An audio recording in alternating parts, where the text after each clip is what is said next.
Zastava.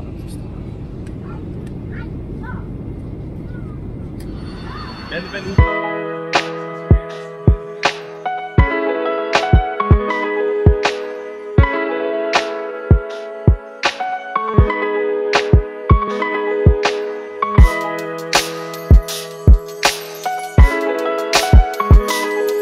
Signora? Buongiorno signore. Ahoj, jsme v Milánu, v moderní části Isola.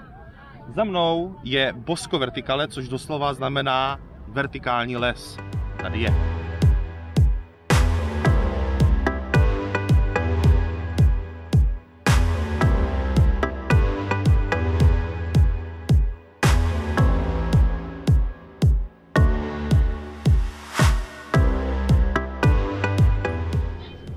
Taková jenom zajímavostka. Řídili jste někdy metro? Neřídili? V Miláně můžete.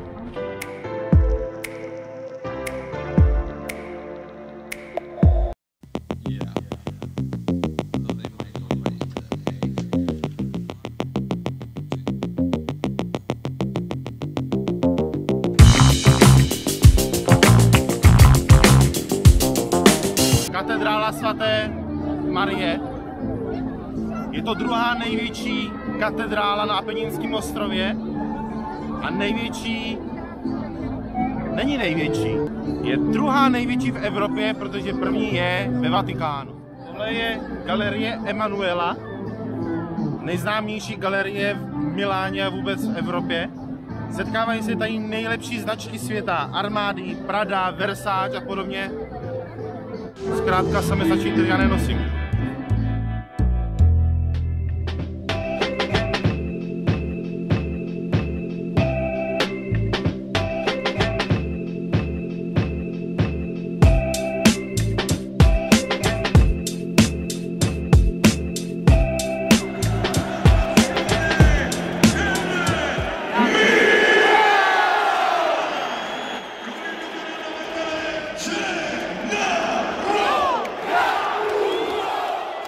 Stádium San Siro hrají tady nejznámější milánský kluby AC Milan a Inter Milan.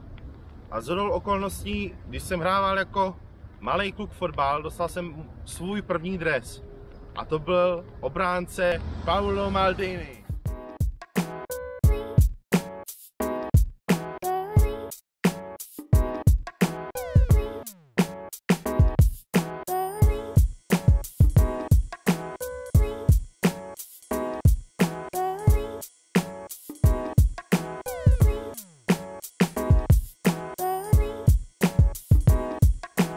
Ani déšť nás nezastaví.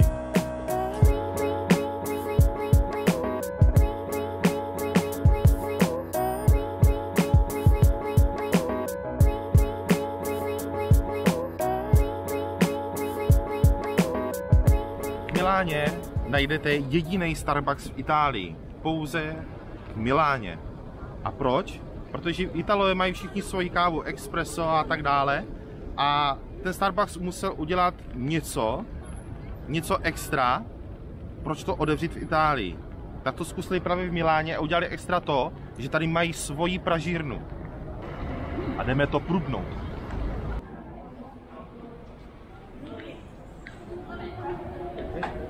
Oh shit. Tak to je jakože extra velký, ty vole. No, ty kráso. Tak toto je.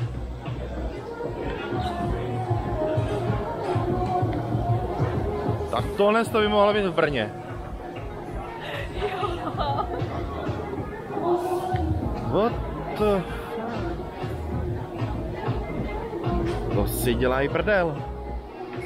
Ta káva, která se opraží, jde trubkama nahoru, těma to měděnýma trubkama pořád nahoru, taky bludiště. A můžete to za chvíli vidět přímo těma měděnýma dolů a okamžitě se to spotřebovává. To je prostě top.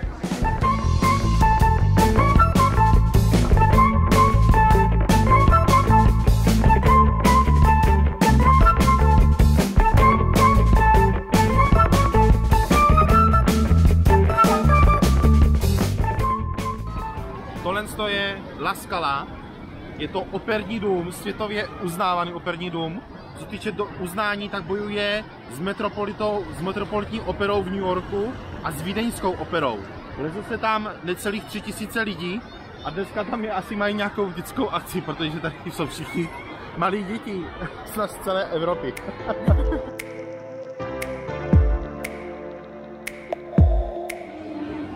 Musí všechno. Hustota.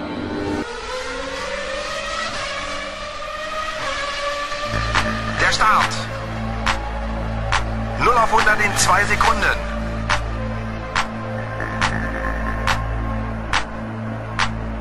Los geht's. Schumacher.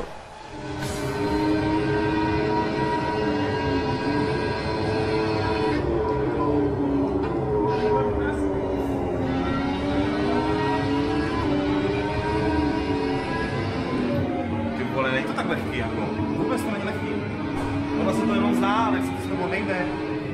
Masakr, dobrý je to. Jdeme dál, co to máme dál?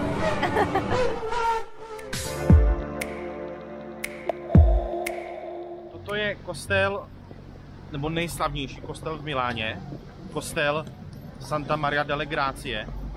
A zaujalo mě, je to obyčejný kostel, vypadá jako obyčejně, ale on tak úplně obyčejný není, protože k tomu je připojený klášter s jídelnou.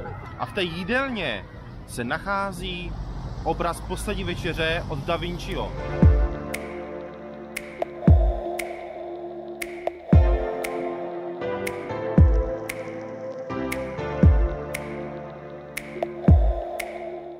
Jinak v Miláně jsme asi dotočili, protože teďka v listopadu dny jsou krátký, do toho nám přes půl dne prší a s touto kamerou, jak se bude natáčet večer, tak to nemá smysl, jo, protože ta kamera, jak se setmí, prostě, tak má to takový zrnka, není to vůbec hezký, takže z Milána to je všechno. Přijeli jsme teďka do Bergama, protože je to krásnější město než...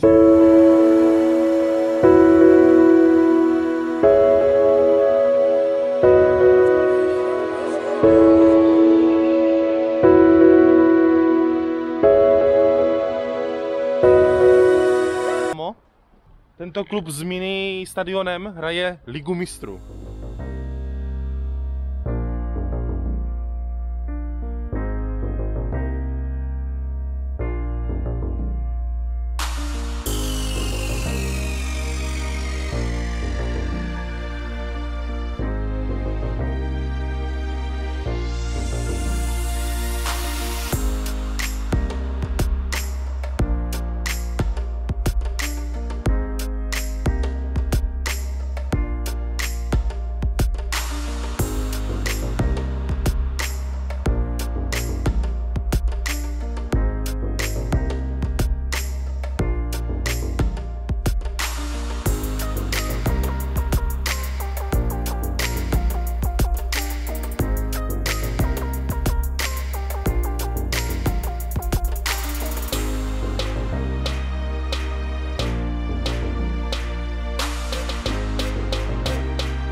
Za náma.